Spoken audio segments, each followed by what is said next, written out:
record here. All right, cool. We are good.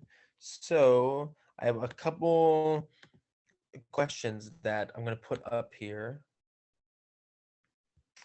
that I want us to think about and answer. So you can answer in the chat, but if you're able to come off mute and answer that way, it's a little easier for me since I can't see the chat while I'm sharing my screen like this. So here's our first question. Can a person fall in love with an inanimate object or something that's not another person? Why or why not? What do we think for this one? I got a question. Does Loki count? Well, he is a fictional character, but he is a fictional character. Hey, Kalia, welcome back. We are just getting started here, Kalia. If you're still behind on checkpoint 1 on Summit, I would say try and attend one of the afternoon labs to get caught up there. Because in the meantime, we're going to kind of keep moving forward with the next checkpoint. But if you have questions about that, you can shoot me an email outside of class or just come see me in the Summit Lab.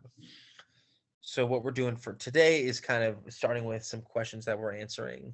As Shirley mentioned for this first question, does Loki count? And again, to answer your question, Shirley, while he is a fictional character, it is a character based on a human. So I would say for this question, no, that does not count. But it's a good, I'm glad that you are covering all your bases.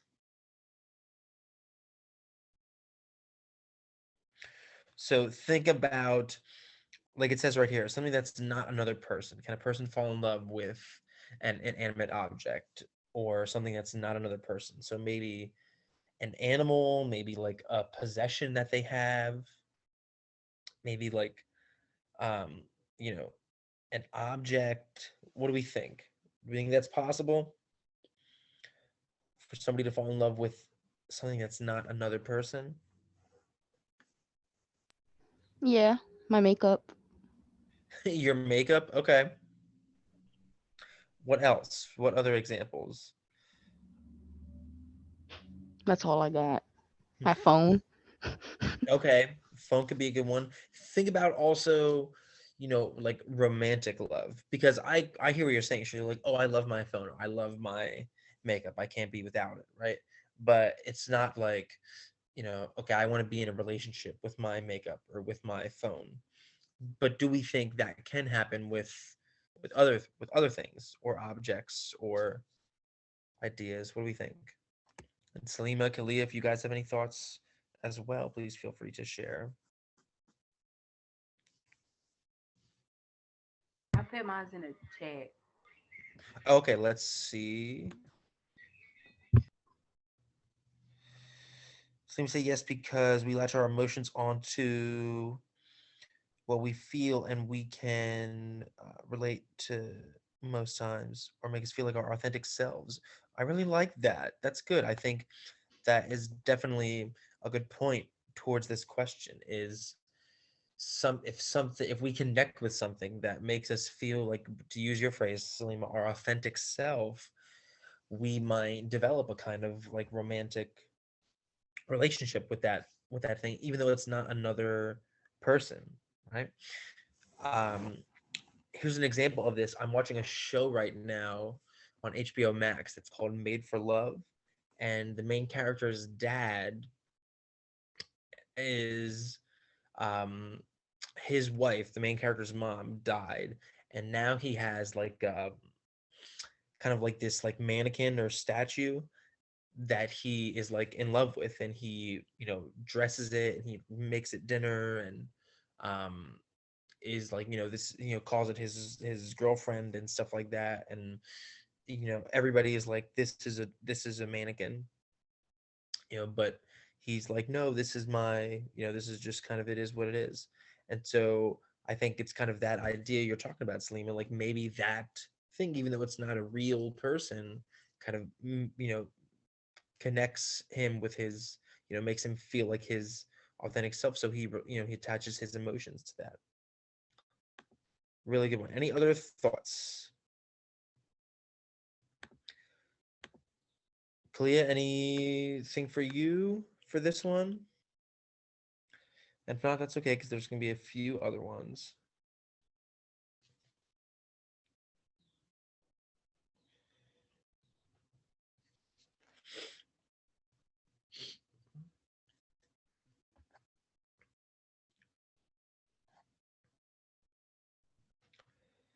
Can we think of any other?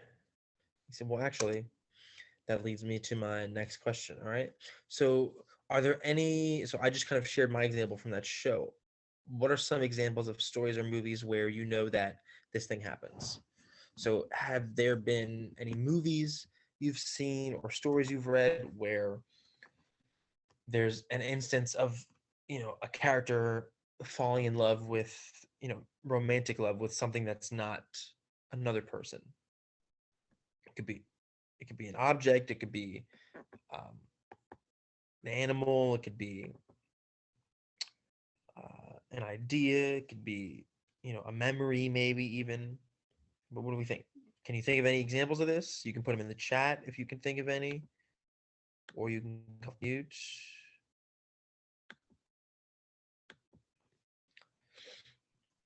But what do we think? Any other examples we can think of where this kind of thing happens?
What do we think? Anybody who can come up with an example of this?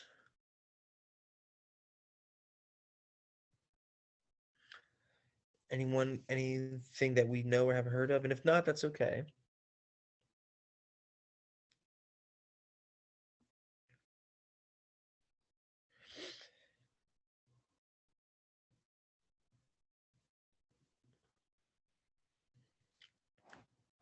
One thing that came to mind for me as I was trying to think of an example for this one is the Greek myth of Narcissus, right? So the guy who falls in love with his own reflection. That's why when somebody's really into themselves, we say they're narcissistic. That's where that comes from, right? He sees his reflection in the water, and he is so into himself that he falls in love with it. So that's something that's not another person, right? It's a reflection. It's not real, but um, he falls in love with that. So that's one example I thought of. There was another one that I had in mind. I couldn't remember what it was, but I think um,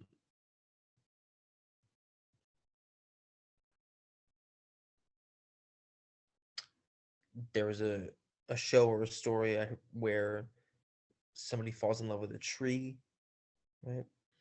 And they're like, I live with this tree now. So stuff kind of like that.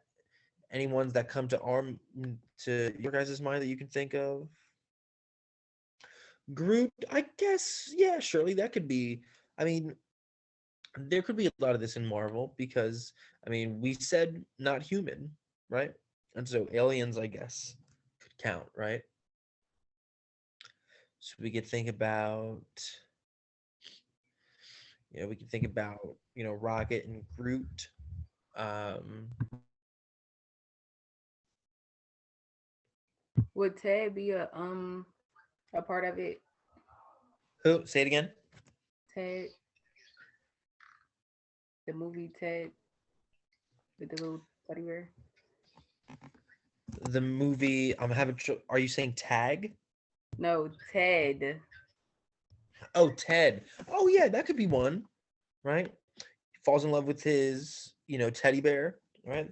That's not, romantic love. It's more kind of like a familial, like brotherly love, but still very, very real, like we see at the end of the movie. That's a good one. I didn't think of that one. That's another good example.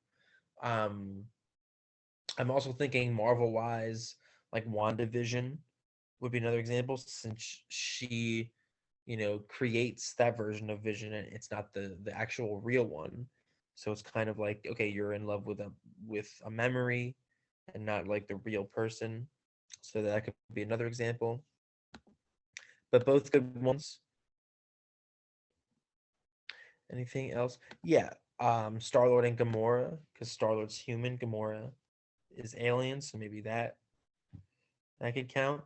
That's not, I think the Ted example is a little bit more in line with what we're talking about, but based on, the literal, word for word question, you know, not another person or not another human, I should say, this would count too.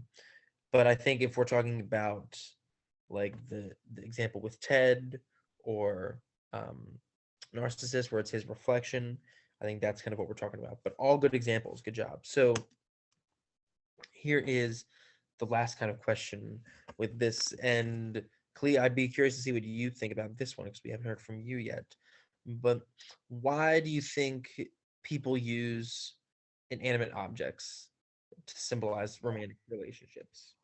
So, like, if you think about um, that example of Ted, like Shirley mentioned, or like Narcissus with his reflection, um, or maybe if it, somebody,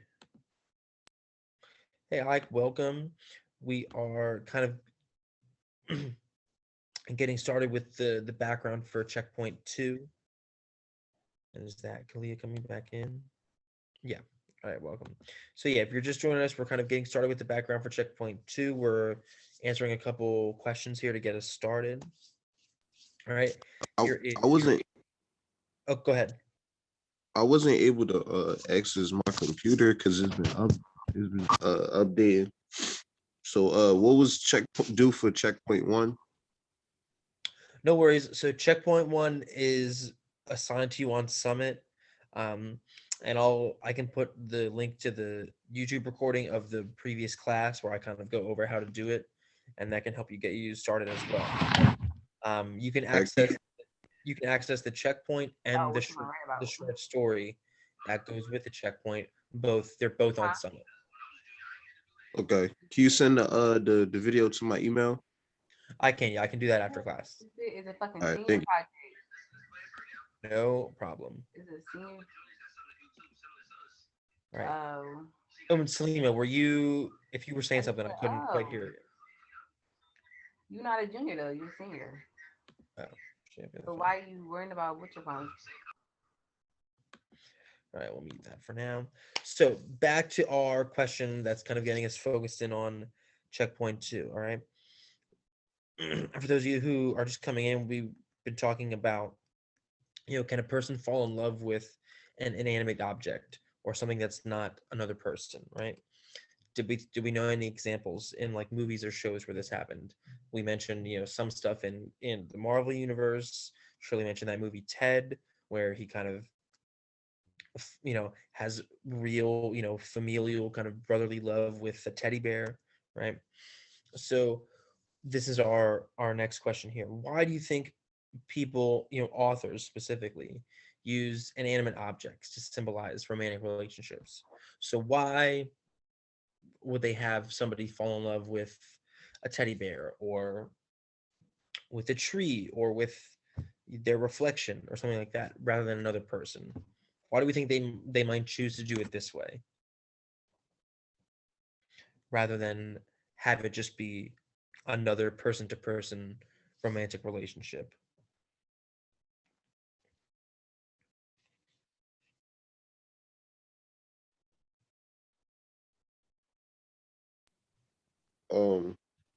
I would say it's probably like depending on the type of movie and the type of message that they try and bring across. Okay. So you think it can kind of serve the purpose of like getting that message across a little better by using like an object versus like another person? Is that kind of what you mean? Yeah. Yeah, I think so too. I think another way to think about this question also um, is it more, is it more relatable? Do we think it's easier to relate when it's like an inanimate object and we can kind of, see what that object symbolizes? Or is it easier to relate when it's another person? What do you think? When you can see what that object symbolizes, because then you could apply it to your own life. Exactly. That's really good. Like, yeah, I think the same thing. We can, take, we can kind of insert, and it's something that Selena was mentioning earlier, you know, when we asked, um, you know, can a person fall in love with an inanimate object? She was saying, she thinks you can because we kind of attach our emotions to that object, and maybe it kind of makes us, we have a connection with it that kind of makes us feel like our, our true self, our authentic selves. And I think like you're kind of saying something similar in that, when we do this in a story or in a movie, we can, take our own relationship and we can kind of, you know, picture it, in that object. So we can kind of, everybody can apply their own experience to, that person's relationship with an object versus with another person, because um that might not be as easy to kind of do that with. Hey Yeah, Denim, well, because they want to make like artists, I mean movie directors and stuff like that. Most likely when they do that, they do it so that they can relate to the audience. So yeah, they wouldn't put something specific as the character. yeah, you're exactly right. And it's the same way with authors when they write a story, right? Because movies and stories are, they're both telling stories just in different ways. So I think you're totally right. So what we call that when we, use kind of a symbol or an object or something like that to kind of get across a bigger message, like I was saying, we call it an excuse me, an allegory, right? Some of you may have heard that term before, you may have not, but an allegory is basically a story that uses some kind of object, animal, idea as a symbol to teach kind of like a bigger lesson or represent a bigger picture, right? So these are some examples of famous allegories, right?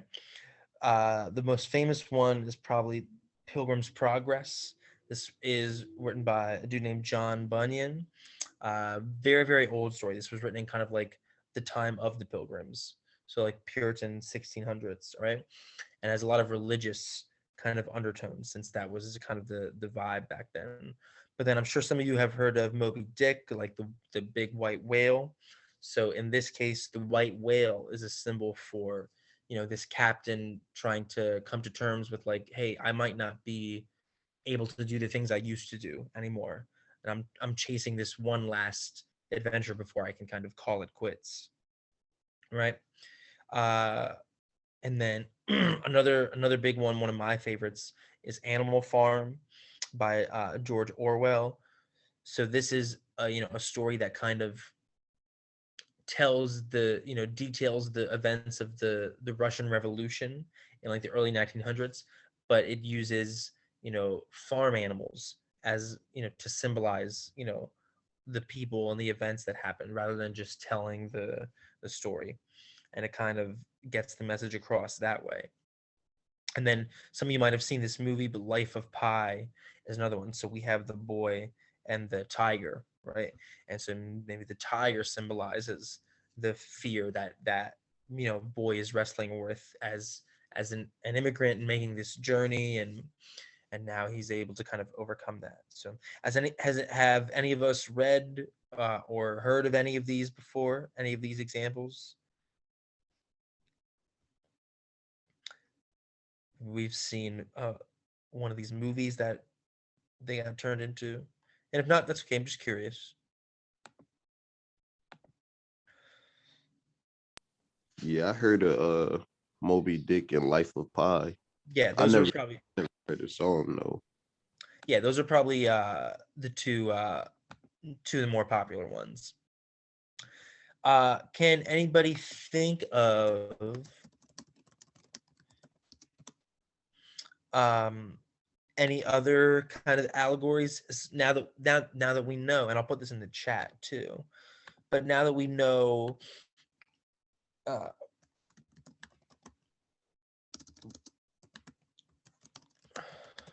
what an allegory is, which is a story that um, uses an object or symbol to represent a bigger message. It's probably not like a like a well, you gonna see like my example. You gonna get like how I linked the two together. Even though it's not like a book, it's a show. It's Clifford Big Red Dog. I'm with you. Go ahead, explain it. Cause like, all right. So I feel like they made the little girl like the big red dog because like he different and he too big for like to do Hmm. regular dog stuff. But even in spite of that, she still like him as her pet. Yeah. So what do you think that what do you think that's an allegory for then? Like, what do you think Clifford and the little girl and their relationship, what is that supposed to symbolize then, you think? Or what's the Like lesson it's supposed to teach? even though you different, there's still people out there that'll still love you for who you are. Yes, absolutely. That's spot on. Exactly. That is I can't believe I didn't think of that one actually. That is a perfect example of another allegory. And we see, and again, that's also another example of, somebody forming a kind of love, relationship with something that's not a person, because it's the girl and the dog. So it's another story that uses, like I just put in the chat, that uses an object or a symbol to tell a bigger message, bigger theme. Really good job. Like, anybody else who can think of another um, allegory example? Shirley, do we have any Marvel examples that come to mind for this one? Kalia, Lima, anything you can think of as well? Marvel. mm, Um, the Gauntlet. The Infinity Gauntlet, yeah, that could be one. We could say it's an allegory for, power and greed, right? And having too much control. I think we can make that connection. Definitely, definitely. Um, I think a lot of the early kind of Captain America stuff is allegorical, like with the shield and kind of what that excuse me, what that represents, especially if you're watching the new show Falcon and Winter Soldier. I think there's a lot of that stuff in there too. Yeah, another more good examples. Really good job. So what we're going to be doing for checkpoint 2 is we are going to be reading a short story called My Life with the Wave. Okay. This is based, or not based on, this is a children's book version. So that's why it says based on. But we're going to be reading the actual story written by an author named Octavio Paz. All right. And in this story, which I have right here, okay, and you can see not super long, right? That's about it. In this story, we're gonna learn about a man who forms a relationship with an ocean wave. Okay, and we're gonna talk about, um, excuse me, we're gonna talk about what his relationship with the wave is supposed to represent, you know, and what is this story an allegory for? Okay, that's what we're gonna kind of be talking about when we get started with this. All right. So what I'd like to do now, we have about um, 15 minutes left. Really good discussion with the allegory stuff. Thank you guys. Rather than jump into this story right now, because I don't have I still have to set the checkpoint up on Summit. What I'd like to do instead, since we have a good bit of people here who are still kind of behind on checkpoint 1 on Summit, is I'd like to give you guys the rest of the time to try and work through getting caught up with that. All right. I just want to do a quick check and make sure everybody that's in here is assigned. All right. I think Denim, you're the only one who still has to register. So I'll make sure I get you the code. But if you can access Summit and you find our class, Creative Writing, Term 4, and then you find our project, What is Love, right? You should see checkpoint 1 right here, Reading Journal Gift of the Magi, right? And then if you click the link in the box right here, it'll bring you to something that looks like this, all right?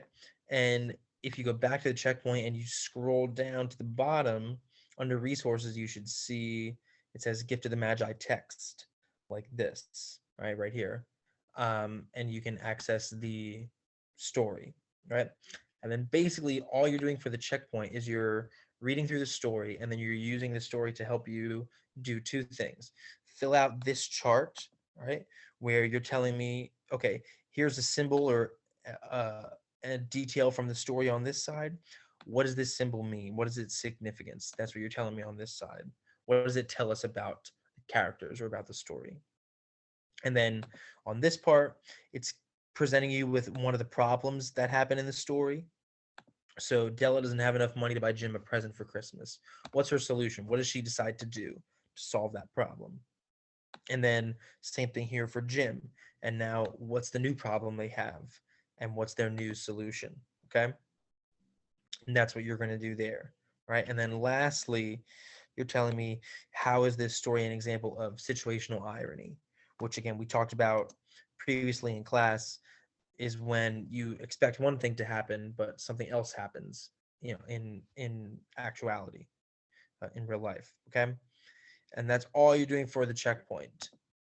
So what I'm going to do now is put in the chat a link to the previous class recording that you guys can watch on the Yes Philly YouTube, to help you kind of get started with that and kind of watch how I do the first box in that chart as an example, so you can see how you would do the rest of it. All right. So I'll put that in the chat. Ike, I'll put it in your email too, since you asked for that. And then, like I said, with the rest of the time we have here for today, rather than, that's not what I want to do. Rather than jumping into the story, I think since a good bit of us are still kind of behind on this checkpoint, we'll just give everybody time to try and work to get caught up, right?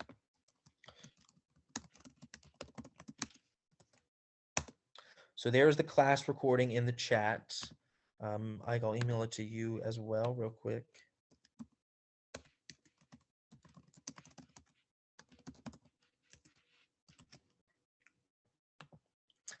And you can start by watching the recording. If you want to just go right to reading the story and filling out the checkpoint, you can do that as well, all right?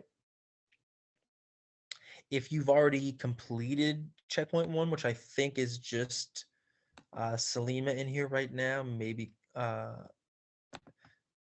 Clea, did you do it too? Let's see real quick.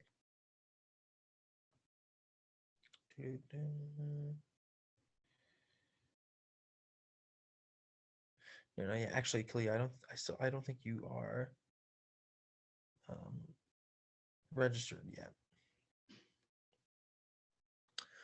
So if you have completed checkpoint 1, then you are good to go for today. And I'm also going to put the Summit code in the chat as well. So if anybody has still not registered in Summit for this class, which I believe is Denim and Kalia, I think, You want to make sure you go ahead and put this code in so that I can assign you what is due. So I will put this in the chat as well.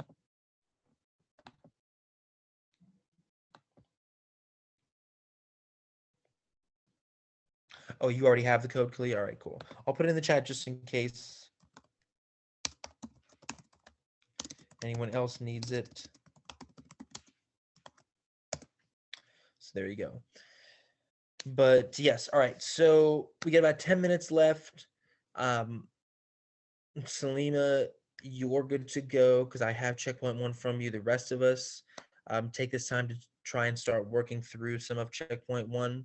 I'd like it to be done by the time we come back on Monday so that we can jump back into checkpoint 2 and start reading through the story, answering some of those questions. All right. I will be here on mute as you guys kind of work on this stuff. If you have any questions, let me know. And then don't forget, I'll also be available in the afternoon labs today and tomorrow if you want to come see me there for help as well. Also, report card night tonight at 5:30. Make sure you let your parents or guardians know. There'll be a Zoom link sent out, and you can get your report cards. Okay, bye, Mr. Ty. All right, thank you, Salima. And Cleo, no problem. I will be in the lab today. I think our win groups are meeting today, so my lab probably won't start until like 1:30, just FYI, but I will be there either way. And if you don't have your computer right now, no worries. I think try to at least get registered on Summit. I think you can still do that on your phone. So try to at least do that before you leave here today, Kalia. So that way I can at least make sure I assign you everything that's due. Denim, same for you. And then Ike and Shirley, if you guys want to start either watching that video or reading through the story, you know, now is the perfect time. But really good job with our discussion today, though. Lots of good stuff. I look forward to digging into the story when we meet again on Monday.